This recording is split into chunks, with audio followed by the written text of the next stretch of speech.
Behold my strength presents Fanfic Drama Theatre, bringing you the absolute best of internet fanfiction since 2008.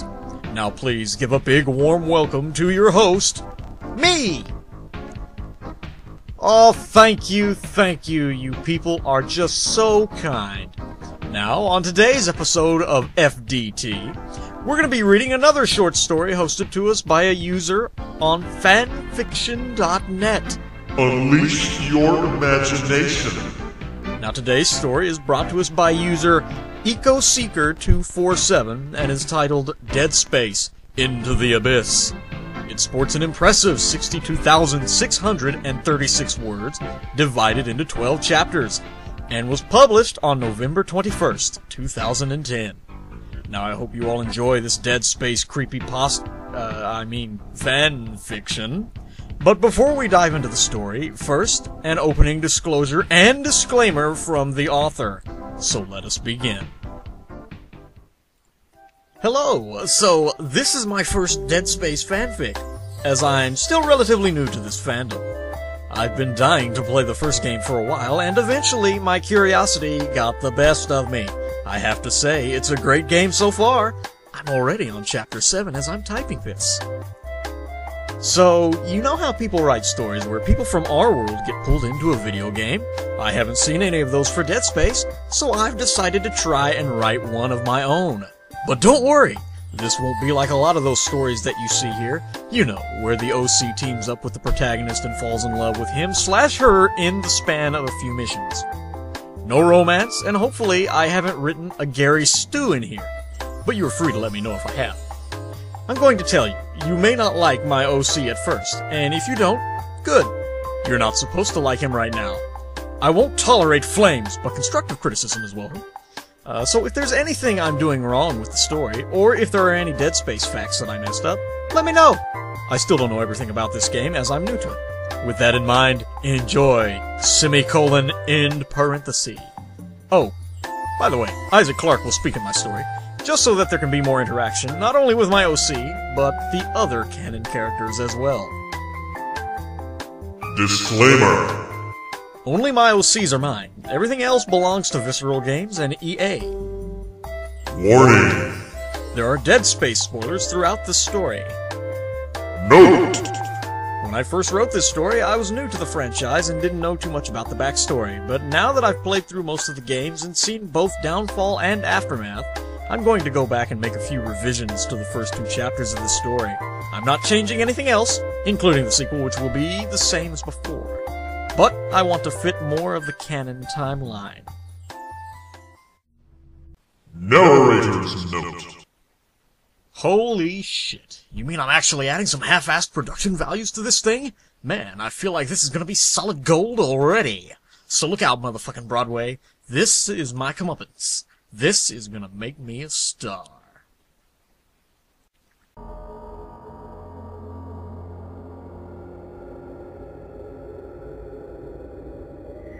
Twinkle, twinkle, little star, how I wonder what you are.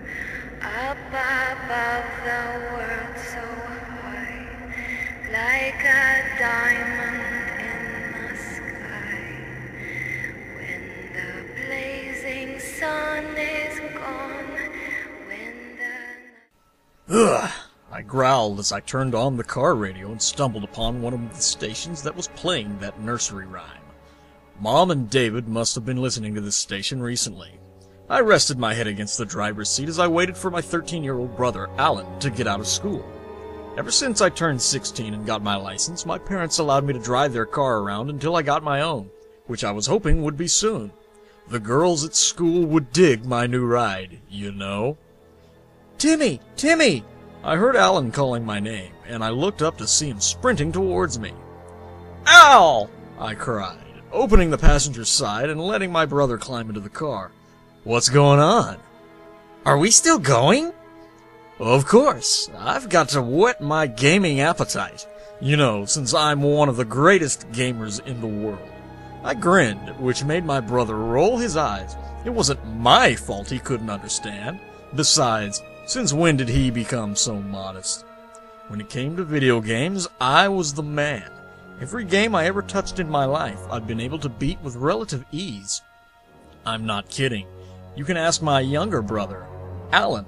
I've played all sorts of games, children's games, survival horror, war games, you name it. We were on our way to GameStop at the moment to see what games were there this time. Hopefully, there was something good. "Timmy!" Alan cried to me once we were inside. "Get a load of this!" "What?" I asked, walking over to my brother and staring at the game he was pointing to. We were perusing through a few used PlayStation 3 games, after beating Resident Evil 5. God knew how many times it was time for a change. "Dead Space," he read, squinting his eyes. "This looks like your type of game." Frowning, I picked up the jewel case and studied the bloody hand on the front cover. "Nah," I said. "It looks just like Resident Evil." "But scarier," Alan insisted. "Just look at some of those enemies on the back cover." I peered over his shoulder and smirked. "I bet I could take them all on," I told him. "If I can beat Resident Evil, then Dead Space should be a joke. Let's go so that we can get home." "But Timmy," Alan whined, "how are you going to buy the game? You're not 17 yet." "Oh, don't be such a wet blanket, Al," I growled. "I know how to turn on the charm. See that girl at the register?" I pointed to the girl who was flipping through a game magazine. "She's hot, and she's into video games like I am," I continued. "Just watch and learn." Smirking, I dragged my little brother along as I approached the counter. "Hey there, sweet thing," I greeted. "Think you can ring me up for this game?" The girl looked up, frowned at me, and snapped, "Do I know you?" I faltered for a minute. I wasn't used to any girls shooting me down like this. "No," I replied, "but once I buy this game, maybe you and I can get together and shoot some zombies, if you know what I mean." She took the game from me, found the disc, and slipped it into the jewel case.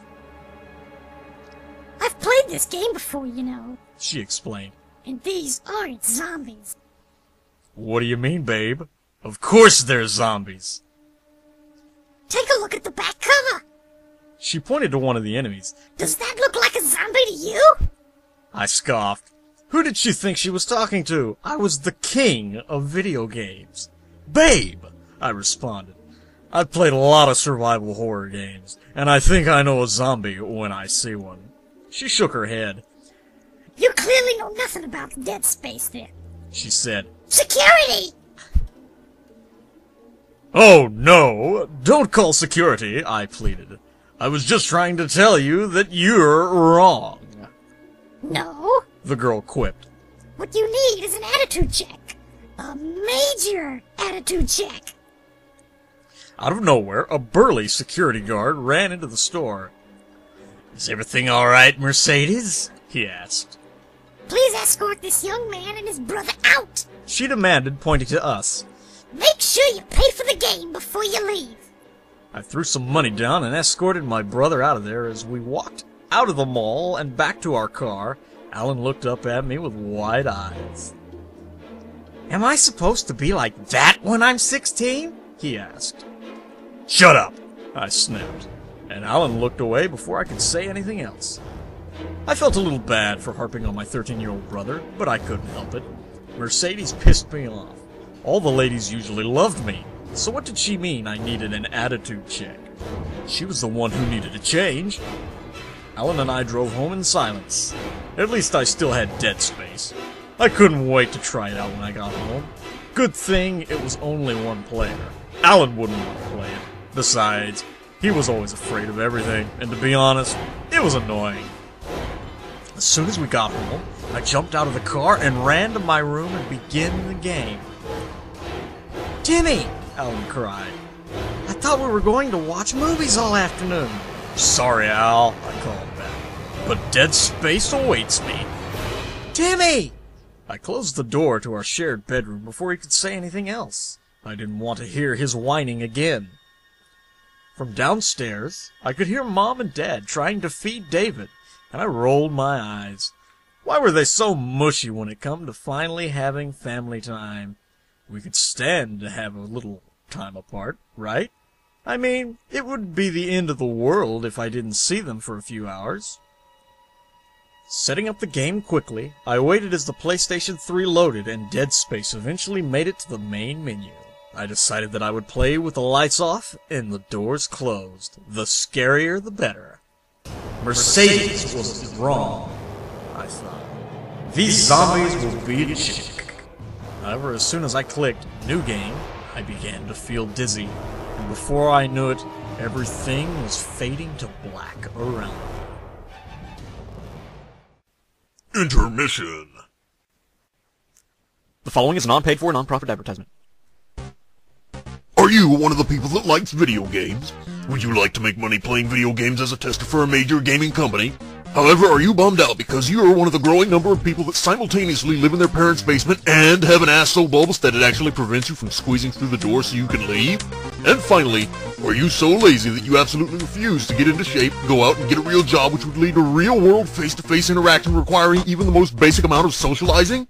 Then have we got the career path for you. Introducing Let's Play. Let's Play is the internet phenomenon where you sit on your ass and play video games for the internet, right on your home computer. Which is great for you considering you can't move because half of your parents' couch was swallowed up by your massive ass when you sat down in front of your computer years ago to watch SpongeBob porn. Just like approximately 90% of all Let's Play enthusiasts. And you thought you were alone.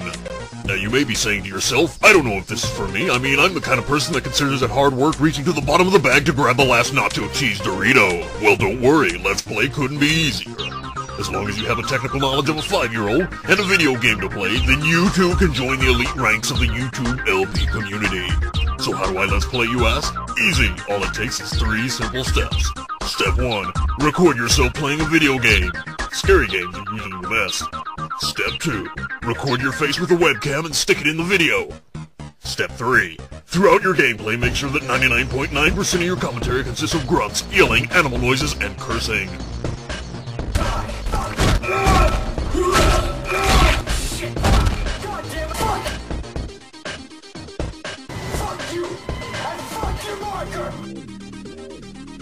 Bonus step. If you have a funny hat, wear it. By performing these 3 easy steps, you too will be on your way to massive subscriber levels and even bigger profits. Imagine the profits you'll rake in when you have just over a quarter of the entire populace of the United States of America subscribed to your account. Also, for free promotion to help you become more popular and a free expert's guidebook to LPing, please call the following number on your screen. That's 1-800-829-1040. Once again, that's 1-800-829-1040. This has been a non-paid-for, non-profit advertisement to help stimulate the economy by helping people find jobs doing Let's Play. The creator of this ad may or may not believe all, half, or none of this content in this ad. By following the advice of this ad, you understand that you are not entitled to take legal action against the creator of this ad, nor does the creator assume any responsibility for any negative impact upon you, nor your obvious lack of ability to have a steady sexual relationship with anybody or anything other than your lipstick-covered hands. Also, by calling this number, you may or may not be audited by the IRS. God damn it! I thought hours later. Why'd I black out like that? I felt like I was just waking up after a nice long nap, so I sat up and stretched my arms over my head. However, I instantly noticed that something was wrong. What the fuck? I shouted. Where am I? Looking around, I noticed I was in a dark room with only flickering red lights above me. This was weird. Not my bedroom at all. Everything was quiet around me, which made me unnerved. What was that? I remained tense, ready to react to anything that seemed out of the ordinary. It was getting louder, so I slowly stood up so that I could be as quiet as possible. Come on, Timmy, I chided myself. You've played survival horror games before. This shouldn't be any different. But something seemed odd about all this, and a little too convenient, if you ask me. I had to get to the bottom of this once and for all, so I willed myself to stay calm while I tried to find some answers. The sniffing echoed even louder. Shit, I muttered to myself. Whatever it is sniffing me out. Looking around, I spotted something slithering across the floor in the distance. It looked like like a skull with tentacles. What the fuck? I thought as I heard it sniff around for me. It was just doing its own thing on the floor, but as soon as I took a step, it whipped around to face me. I scoffed. That was what was sniffing me out this whole time? That thing was puny. I could just step on it and kill it that way. Hey there, little guy, I cooed, moving closer to it. It didn't move, but it continued to stare at me. I think I'm gonna step on you now, I continued to coo. You're harmless, right? Wrong! As soon as I was close enough, it squealed, leaped up from the ground, and wrapped its tentacles around my neck. Ah! I cried. Fuck you! Get off my head! But the tiny creature wouldn't let go. I struggled for quite some time, hoping that the beast would just give up and let me go.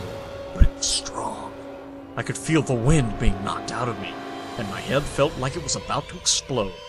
But somehow, I managed to break free from the little bastard. It leaped back down to the floor and retreated, although I somehow doubted that it would be the last time I would see it. While I was distracted, I ran. I needed to get out of here. The hallways around me were the same as the room I woke up in, dark and creepy. Alright, Timmy, I told myself, you can do this. Just stay calm. Just find an exit. But where would I begin? Would that skull with tentacles somehow find me again? I didn't want to know. I ended up roaming around for hours, though. There were no exits in sight, and all I could see around me were remains of people. I had to admit it was sick, and not the good kind either. Crash! Up ahead, I heard something slam to the ground, which, to tell you the truth, made me nervous. And I never got nervous in harrowing situations. How could I? I was the bravest one in the Stamford house. Or what was that? I stopped for a minute, taking deep breaths in order to slow down my rapidly beating heart. I couldn't believe how scared I was right now. I decided to press myself against the wall and move as slowly as I could. Whatever was looking around was probably looking to kill me, which I didn't want to happen. I began to creep down the hallway, feeling like I was in some survival horror video game. Wait, I thought. Maybe that's why everything is the way it is. Did I get sucked into the dead space? I couldn't have. It was physically impossible. Where was everyone then? Why was I only encountering strange enemies? And did Alan think something happened to me back at the home? How could I return anyway? The roaring from a few seconds ago increased in volume as I continued to move stealthily down the hallway, and as I was rounding the corner, a monster appeared out of nowhere and lunged for me. Shit! I cried, leaping back as it collapsed to the ground and began swiping at my legs with its sharp claws. I stumbled back, avoiding its tentacles as it picked itself up and ran towards me again. What the hell are you? I asked, though I knew asking wouldn't do any good. Go pick on someone your own size, asshole.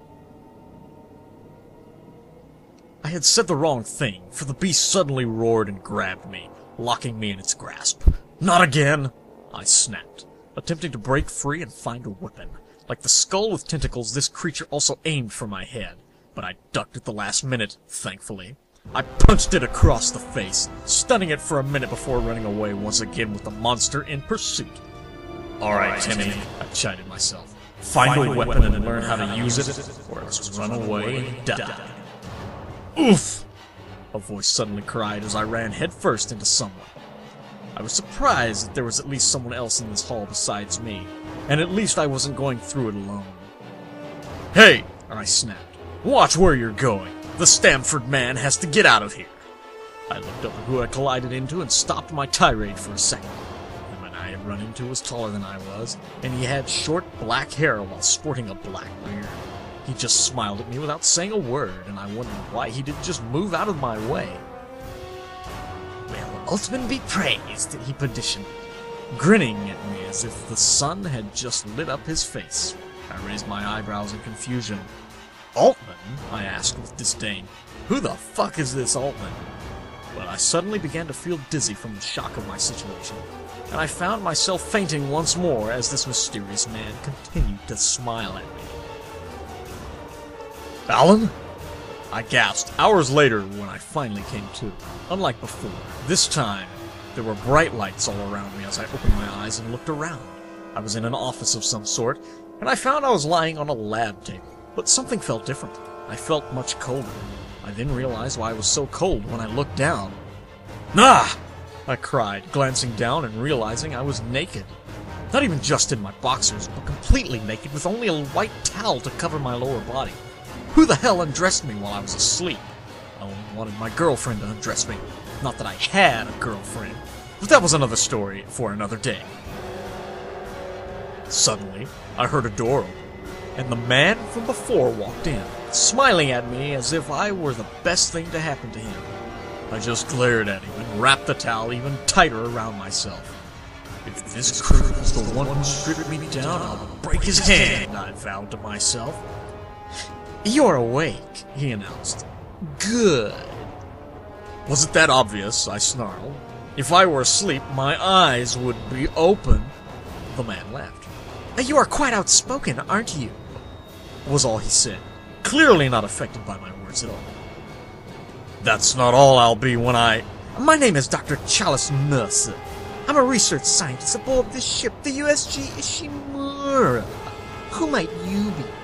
I sat up straight and tensed up. "Nobody you need to worry about," I fumed. "Now what did you do with my clothes?" "You won't be needing them. That's why I took them from you." "What are you talking about?" I demanded. "What are you going to do to me?" Dr. Mercer didn't say anything at first, and I slowly realized he wouldn't until I revealed my name. "It's Stamford," I sighed. "Timmy Stamford. Now what's going on around here?" Dr. Mercer paced over to me and squeezed my upper arm, making me gasp and close my eyes. All I could concentrate on was my beating heart and how nervous I was. I didn't want this guy to see that I was scared, so instead, I thought about Alan and the first day I had officially come home from gaining some extra muscles at the gym. I remembered the amazed look he had given me, and the smirk I wore on my face as I ruffled his hair. "Hey!" I cried to the mysterious man. "No touching the cannons! The ladies at home won't approve." "You seem strong," Dr. Mercer commented, breaking me away from my thoughts. "Perfect for my experiments." "Experiments?" I echoed. "Run that by me again." Pulling out a little recorder, Dr. Mercer began to speak into it. "Personal log, Dr. Chalice Mercer," he said. "Phase 2 of my experiments is about to begin. Subject's name is Timothy Stramford. Looks like he's about 16 years old, and strong enough to embrace his eventual rebirth. It has made no true attempts to resist as of yet. In fact, he seems to have appeared out of nowhere. He was found running away from God's newest creations, but now he will become a part of it." "What the hell are you talking about?" I demanded. "What are you going to do? If this is Phase 2, I thought, then what happened with Phase 1? "Just relax, my boy," the mad scientist whispered, pushing me back down by my shoulder. "Your time will come, but for now I must check up on Phase 1. It will do you good to stay here." Patting my naked shoulder this time, he walked away into a side room, and since I was still feeling tired, I didn't go anywhere. Flipping onto my side, I watched as he crossed over into one of the other rooms, and as soon as he did, screams echoed throughout the lab, making my hairs stand on end. What the hell was going on around here? Was that Phase 1? "Dr. Chalice Mercer once again," I heard him announce, probably into that recorder again. "Phase 1 does not appear to be reacting to the treatments as of now, but he is starting to show signs of infection. If this continues over the next couple of hours, he should finally pass on to the next life and begin to transform. If the transformation is successful, then I will move on to Phase 2. For now, I will continue to monitor Phase 1's vitals for any abnormal signs." Another scream pierced through my eardrums, making me shiver. "Shit," I thought. "I've got to get out of here." Tying the towel around my waist, I leaped down from the lab table as quietly as possible and began to pick my way around the office. Where would I go, though? Leaving this place would mean certain death, but I didn't want to stick around for Mercer's experiments either. I hadn't been in this game for a long time, and I already thought this man was a lunatic. My feet hurt a little bit, but I knew it would be alright. I Tried to find a lab coat to cover up until I found some clothes later, but I couldn't find anything. I still heard Phase 1 screams from far away, but that didn't stop me from running. "Timothy!" Mercer cried, suddenly, and I held my breath in anticipation. "Timothy!" he called again. "Where are you?" "Shit!" I thought. Don't find me. Don't find me. Suddenly, a foul smell caught my attention, and I tried not to throw up. "Ugh!" I groaned, holding my nose. Shutting the door to the office behind me, I advanced forward through a small, cramped space, trying to find some clothing appropriate for an infected ship, but instead finding something worse. Much worse. A severed human arm. "Ugh!" I repeated, stumbling backwards and taking in the rest of the severed body parts that were arranged around the office like my sports trophies at home. I had to look away for a minute in order to prevent myself from throwing up. Strange symbols were scrawled on all the surrounding walls, and eerie red lights hung from the ceilings. This is fucking sick, I thought to myself. Now I really have to get out of here. I turned to go, but as I opened the door once more, I found myself face to face with Dr. Mercer once more. "There you are!" he cried triumphantly. "For a minute, I thought you were trying to run away, but now I see that wasn't the case." "You idiot!" I thought viciously. That's exactly what I was trying to do. He seemed to know that already, though. "You cannot fight your fate," he said, taking my hand into his, which was covered in blood, so that he could lead me back to the chemistry lab. "And no one can." Creep, I thought, feeling my heart rate pick up again at the touch of his hand. "Get your hand off of me," I snapped, reaching up and removing his hand from mine. "Come along," Mercer whispered. "We have to watch Phase 1. He led me into one of the side rooms and passed by Phase 1, who was writhing in agony on the bench he was strapped to. I had a feeling that this was the first of many horrors I would witness here, and I hoped that there would be some miracle that would get me out of here in one piece. Chapter 1. The Fight That Started It All. Complete. Next time on Fanfic Drama Theater, our intrepid hero Timothy Stramford is at the mercy of Dr. Mercer, knowing only it's a matter of time before he becomes one of the doctor's mad experiments.